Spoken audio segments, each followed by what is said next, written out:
salamat sa pagbisita. Ito po ang ating Sun, Moon, Rising Sign and Venus General Reading para sa sign na Virgo para sa October 2024. Kunin nyo lamang po ang nakarelate kayo. Tapon nyo hindi. Kung hindi nakarelate, okay lang yan. Maaaring ang susunod na upload ang siyang makarelate tayo. So, sundan nyo lamang po. Subscribe lamang po sa page na ito, sa channel na ito, para mabutan natin ang pag-upload sa susunod. At may bonus tayo this October. Meron akong extended reading na ito. Extended reading. Follow lang po sa Instagram. Nasa description box yung link. hi.vibin_. Tapos, comment lang kayo. Follow and then comment nyo lang ako na Virgo do sa post ng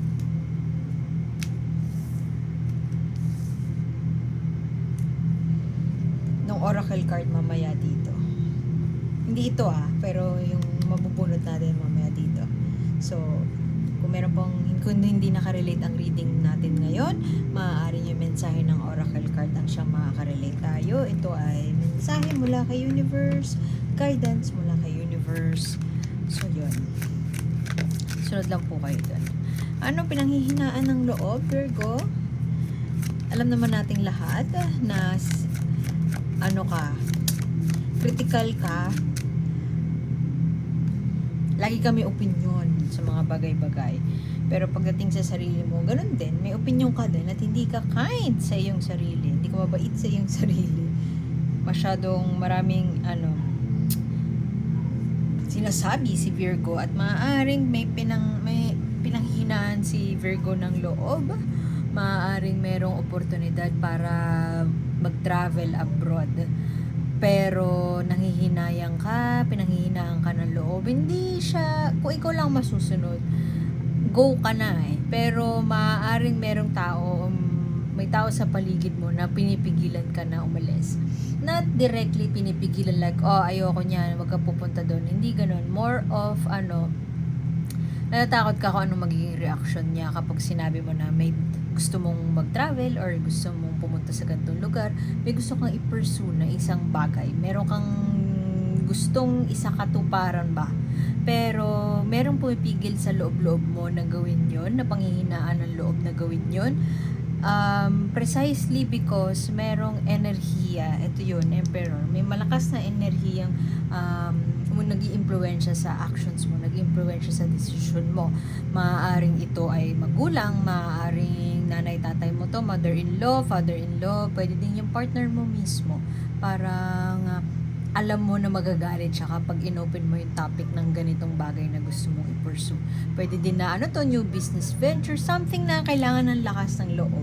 It's not that totally wala kang lakas ng loob pero it's more of merong enerhiya sa paligid mo na nag-i-impluwensya dun sa magiging desisyon mo moving forward. Malakas yung mo, passionate ka about that idea. Actually, pwede din to na pwede din na tao, may gusto kang i-pursue na tao, tapos nakatira siya sa ibang bansa. Gusto mo puntahan yung tao na yun, pero yung tao sa paligid mo, energy nga kasi ito ng control, authority. May tao sa paligid mo na parang alam mo hindi nila ikatutuwa yung decision mo na puntahan yung tao na yun na nakatira abroad. Hindi ko nakikita na na wala kang means, kasi alam mo sa sarili mo magagawa mo ng paraan. Pero it's more of yun, na panghihinaan ng loob. Parang hindi ka sure ba? Sure na hindi sure, alam mo yun. Sala sa init, sala sa lamig. Parang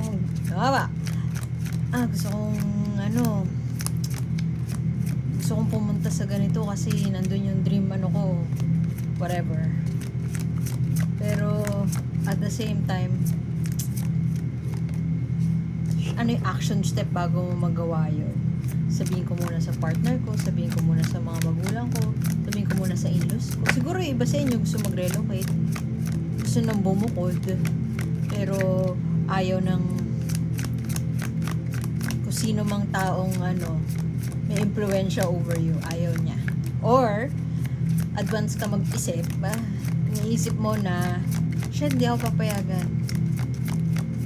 Magagalit yun pag nalaman yung desisyon ko na to. So, alam mo yun, nadadilute yung lumalabnaw ba? Yung kagustuhan mo, yung passion mo to do it. Oh, hoy, baka naman ka, may fiancé ka, nakatira sa ibang bansa. Fiancé o manliligaw, nakatira sa ibang bansa. Tapos, tinatanong kanya kung gusto mo na ba mag-relocate kasama niya o papayag ka ba na mag-relocate kasama niya. Pero nagdalawang isip ka bigla kasi alam mo na hindi ka papayagan or magagalit yung mga tao sa paligid mo, ayaw mong iwan yung Pilipinas, nabuo mo na yung friendships mo dito. So, parang natatakot ka na umuo dun sa tao na yun, na iniimbita ka sa ibang bansa. Natatakot ka kasi iwanan mo na yung mga tao dito. Pwede din na breadwinner ka. So, pag pinasal ka na, pag nag-turn ka na ng bagong chapter ng buhay mo, may iwan at may iwan sila. Parang papabayaan mo na. Medyo may guilt. Hindi mo magawa isang bagay na gusto mo kasi may guilt na para feeling mo may iwan mo na yung responsibilidad mo sa bahay. May iwan mo na yung mga dati mong yun nga, halimbawa breadwinner ka, yung iba sa inyo siguro breadwinner. Dahil breadwinner ka, hindi ka na mag-share sa bahay, magsusulo ka na. So, maaari natatakot ka na kasi pag pinili mo na magsulo na, pag ikaw naman din yung nangangailangan, baka hindi na sila mag-respond in a way na i-expect mo kasi nga, quote unquote, iniwan mo sila. So, pwede din na yung iba sa inyo, bawa gusto mo na magtayo ng negosyo, no? Maging self-employed. Hindi mo may sa katuparan yung pangarap mo na maging self-employed o magtayo ng business kasi yun nga, nag-share ka pa sa bahay, may obligasyon ka pa na hindi mo naman totally ginusto, pero na-condition ka na lang and nasanay ka na lang na yun talaga yung ginagawa mo, like mag-share sa pamilya mo, mag-share sa bahay. Tapos, pwede din na yung manipulative energy na ito ay hinihingan ka ng pera, nanay, tatay mo, yun nga, mother-in-law, in-laws mo. Pwede din kasi na pamilya to ng extended family, kamag-anak, pamilya to ng partner mo. Tapos, ikaw yung meron kang sariling opinion na italiwas dun sa opinion ng pamilya or taliwas sa opinion ng kung sino man tong nanghihingi na ito. So, parang hindi ka mahagalaw para sa sarili mong investment kasi meron ka pang ibang inaatupag na investment na hindi naman sa'yo to begin with. Pwede din na yung partner mo bumili ng kotse, bahay, whatever, tas nakikishare ka doon sa gastos na yun. Pero kung iisipin, hindi ka naman talaga approve doon or parang hindi mo siya ginusto. Pero isang bagay na gusto mo na taliwas doon sa talagang ginagawa mo na hindi mo gusto. I hope I made sense. Halimbawa, yun nga, sumunong tayo ng business. Halimbawa, meron kang ipon na 100k. Halimbawa lang, ipon ka na 100k. Hindi mo magawa na i-invest yun sa isang bagay na gusto mo talagang bilhin. Like, puhunan or second hand na kotse, ganyan. Whatever na gusto mong bilhin. Hindi mo mabili kasi yung 100,000 na yun, mabubuhay na yung pamilya mo.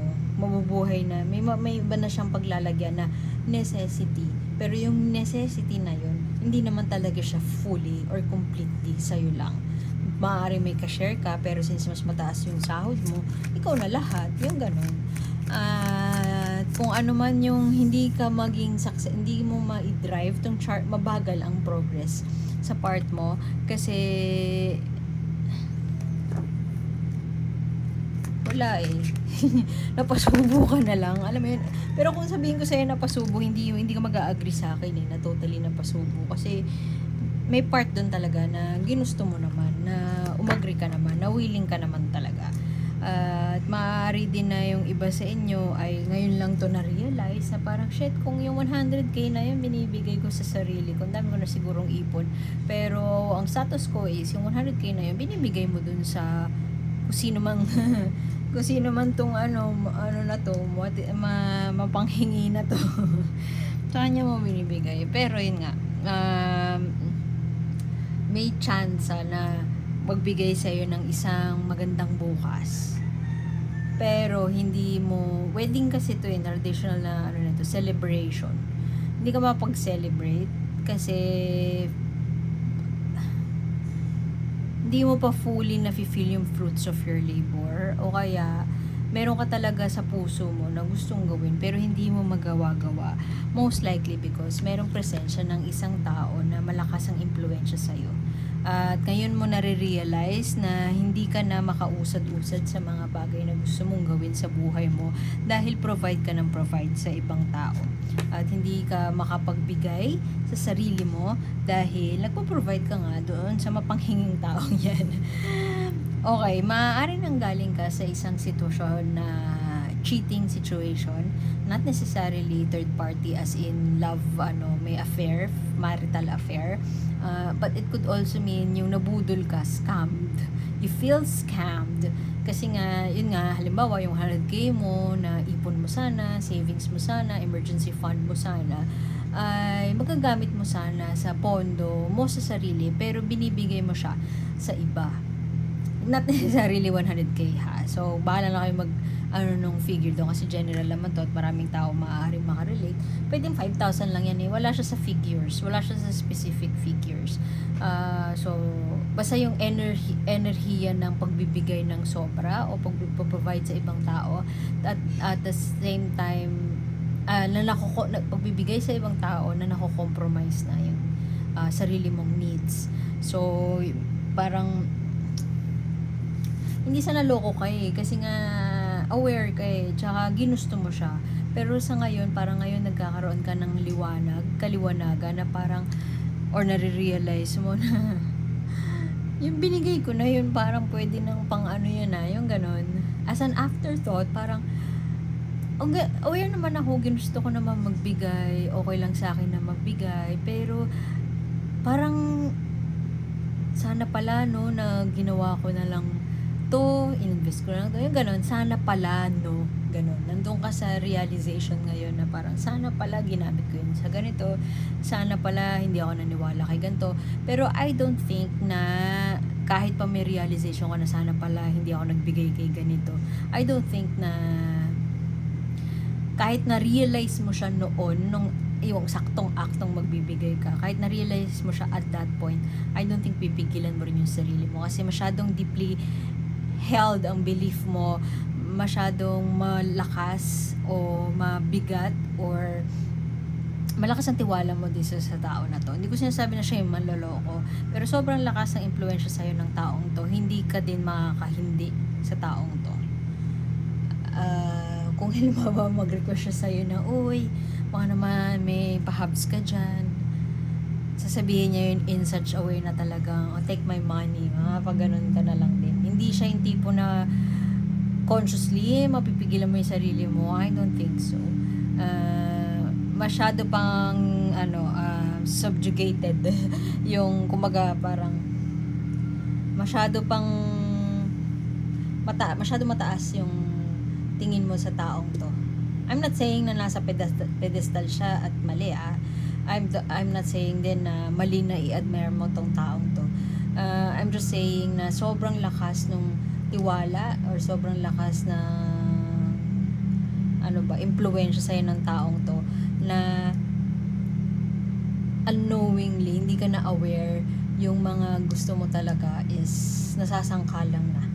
So, pwede siguro dahil sa reading na to or netong recent lang, to reading na to, confirmation lang na parang talaga namang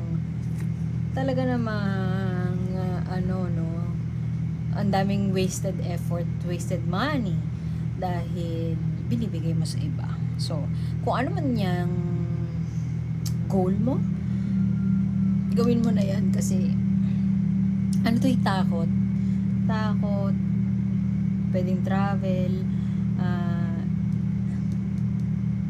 alam mo yung ang naalala ko lagi dito, kasi wand siya. Ito na yung energy na mag-wield ka na ng wand. Bawa may bright idea ka about a project, creative endeavor, pupursue mo na yung passion project mo, may sapat ka na naipon, tas biglang nagkasakit yung isa sa family member nyo. So parang ikaw, ito na po yung ipon ko sa inyo na. So parang walang natira sa'yo. So, yun nga. So, i-wield mo na yung wand, Ang lagi ko na envision dito, alam mo yung bawa magician ka, ima-manifest mo na lahat yung dreams mo. Right at the time na mag-abracadabra ka na, parang may nakita ka na, ewan ko, nagkasakit nga siguro yung parents mo, isa sa magulang mo, may nagkasakit na member of the family. So, parang ikaw, umurong na yung dreams mo for yourself. Hindi ka na mag-abracadabra. Kasi parang, sige, ikaw na lang muna, sa'yo na lang muna. Hindi ko sinasabi na huwag kang masyadong mabait. Pero ganun na nga. Pero kung may pangarap ka, like passion project, gusto mong i-pursue, gawin mo na. Kasi celebration ang after nun. Hindi makakarapasok tong celebration na to sa life mo. Pwede kang wedding ito. Pwedeng offer of marriage from another person. Hindi siya makapag-propose sa'yo kasi alam niya na meron ka pang obligasyon na kailangan ikaw mismo magkaroon ng lakas ng loob na umalis dun sa sitwasyon na yun. Kasi ito, budol to eh. Hindi ko naman sinasabi na binubudol ka ng family members mo, no? Pero hindi nila sinasadya. Nasa sa'yo talaga kung mag-aano ka. Anong tawag dyan? Kung bibigay ka, gano'n. O, kuha tayo ng meron to extended reading, punta lang kayo sa Instagram. Mukhang this month ko lang yun gagawin. Sa Instagram, tapos follow and then comment Virgo. Tapos DM ko sa inyo yung link ng extended reading. O, Art of Seduction. Mayroong mga bagay na hindi talaga gusto mong ma-attract, pero hindi sila makapasok sa buhay mo kasi yung narrative na pinapasak mo ini-inject mo sa ulo mo na hindi ka naniniwala na deserve mo yun, ganon. So, ito ay imbitasyon para kay universe na parang baguhin mo yung narrative or baguhin mo yung way how you talk to yourself, how you communicate to others para ma-attract mo yung dapat talaga makapasok sa buhay mo. Usually sa love situation to, pero sa narrative na to, pick up ko na energy sa kanya. Merong mga bagay na akala natin hindi natin deserve. Pero kapag winil mo siya, ginusto mo siya, dinirect mo yung vision mo towards that, at ginamit mo yung boka mo at pananalita para ma-attract yon. Paano yon yung boka at pananalita na yon? Halimbawa, gusto mong magka-project sa advertising agency. Okay naman yun. Basta halimbawa, gusto mong magkaroon ng project, halimbawa, photography gig, ganyan, no? Hindi mo sasabihin sa sarili mo na, ay, masyadong malaki yan, hindi ko kaya yan. Hindi ganon. Sasabihin mo na, ito ang skill set ko, magaling akong kumuha, ito po yung mga kaya kong gawin. So, gagamitin mo yung words para ma-seduce mo yung bagay na gusto mo. So, nagsisimula yun sa gugustuhin mo siya, willpower, at layuan mo na yung mga tao na binubudol ka or nanghihingi sa'yo na more than what you can give. Yung hindi mo kontento sa binibigay mo. Kasi, mauubos ka. So, kung meron kang passion project, may gusto kang i-pursue, simulan mo na yan. Gusto ka i-reward ni universe. Take action now. So, continue ko to sa extended reading, yun nga, na nasa Instagram. Paulit-ulit ako, no? Iwan ko na yun doon. At pasensya na po sa ingay. Ako po si A. Sana maabutan ko kayo next time. At salamat sa pagbisita. See you soon. Bye!